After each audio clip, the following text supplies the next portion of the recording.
Keep your hands, arms, and accessories inside the car and no flash photography. Thank you. They might not be the leads, but these Pixar characters sure are memorable. Welcome to WatchMojo.com, and today we're counting down our picks for the top 10 secondary Pixar characters. For this list, we've focused on characters in feature-length Pixar films that aren't the protagonists or heroes of the story. Good and bad characters are fair game, regardless of how much screen time they have, as long as they're memorable. Draw all the way back now to your cheek, that's right. Keep both eyes open. And loose. I miss. Number 10. Aliens, Toy Story 2. Strangers from the outside. Though we see them in the first Toy Story movie, and they make a return in the third, it's in Toy Story 2 that these squeeze toy aliens actually become a part of Andy's group of playthings. You have saved our lives. We are eternally grateful. Yeah, whatever. These cute little green men are a bit one-dimensional, but it's hard not to fall for their repeated expressions of eternal gratitude. You have saved our lives. We are eternally grateful. Will you just leave me alone? In fact, they're so adorable that Mrs. Potato Head wants to adopt them. You have saved our lives. We are eternally grateful. You saved their lives. Oh, my hero. And they're so adorable. Let's adopt them. Daddy. Oh, no. Number 9. Dean Abigail Hardscrabble, Monsters University. Fail that exam, and you are out of the scaring program. With a creepy yet elegant look inspired by a giant Amazonian centipede, Abigail Hardscrabble's role as Dean makes her one of the most powerful monsters at Monsters University. Scariness is the true measure of a monster. If you're not scary, what kind of a monster are you? With her legendary scaring skills and intimidating nature, she's not someone you want to mess with. But some way, somehow, Mike and Sully find a way to surprise her, and us in the process. The two of you did something together that no one has ever done before. You surprised me. But as far as the two of you are concerned, there is nothing I can do for you now. Except, perhaps, wish you luck. Number 8. Tuck and Roll, A Bug's Life. Don't you understand? We are up. Hey, they don't understand me. Tuck and Roll may be two characters, but they're virtually inseparable in the film.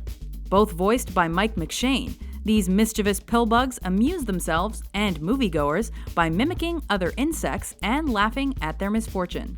You fired! You fired! You fired! Oh, will you shut up? You fired! It doesn't matter that they don't say much we can actually understand, because their facial expressions and acrobatic antics alone are enough to make us laugh out loud.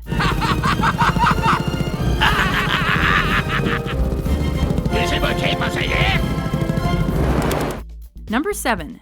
Anton Ego, Ratatouille. Amusing title. Anyone can cook. What's even more amusing is that Gusteau actually seems to believe it. I, on the other hand, take cooking seriously, and no, I don't think anyone can do it. In Ratatouille, Anton Ego is the tough-as-nails restaurant critic who can make or break a chef's business. After one of his reviews ruins a former star chef, Ego gives the restaurant, now under new management, another chance. I thought it only fair to give you a sporting chance as you are new to this game.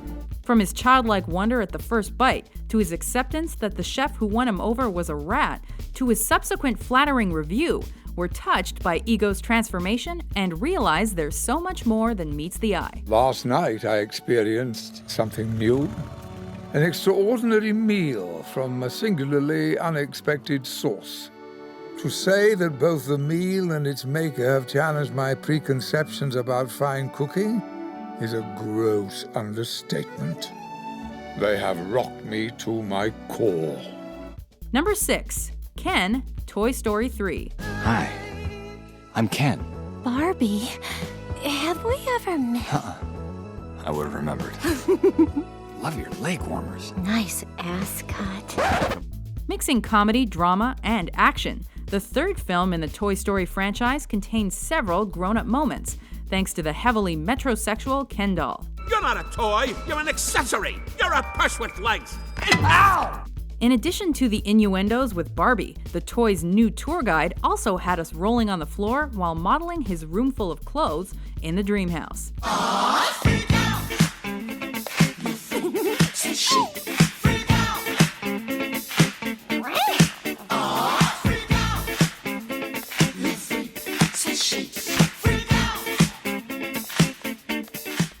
And thanks to Michael Keaton's earnest yet hilarious voiceover, we'll never forget him. Ken's dream house. It has a disco, it's got a dune buggy, and a whole room just for trying on clothes. You have everything! Everything except someone to share it with. Number 5. Doug, Up. My name is Doug. I have just met you, and I love you. How can you resist this underdog who loves you as soon as he meets you? Though he's one of several talking dogs, Doug is still the odd one out when it comes to Muntz's not-so-friendly pack. Instead, he enjoys simple things like chasing squirrels, Squirrel! and is so full of energy it's infectious. He might not be too bright, but he's loyal to the core, and Up wouldn't be the same without him. Doug! I was hiding under your porch because I love you. Can I stay? Number 4. Rex, Toy Story. How you doing, Rex? Were you scared? Andy's heaviest and probably biggest toy appears in all 3 Toy Story films, but it's his introduction in the first film that's got our vote. He's sweet, slow-minded, and oh so loyal. He also has a lot of feelings, especially when it comes to his tiny arms and his self-worth. But what Andy gets another dinosaur? A mean one. I just don't think I can take that kind of rejection. Thanks to Wallace Shawn's energetic vocals, we really get to see Rex come into his own. Maybe Andy will get another dinosaur, like a leaf eater. That way I could play the dominant predator. Number 3. Roz, Monsters, Inc. This character is proof that Pixar can do a whole lot with very little. I'm watching you, Wazowski. Always watching. Roz, the administrative clerk, may not be in many scenes, but her raspy voice, unfriendly appearance, and grouchy temperament quickly make themselves known. Well, isn't that nice? Voiced by Pixar's own Bob Peterson, Roz's threats that she's always watching take on even more meaning when she's later revealed to be more important to Monsters, Inc. than everyone initially believes. Hello, boys. 2.5 years of undercover work were almost wasted. You intercepted that child, Mr. Sullivan.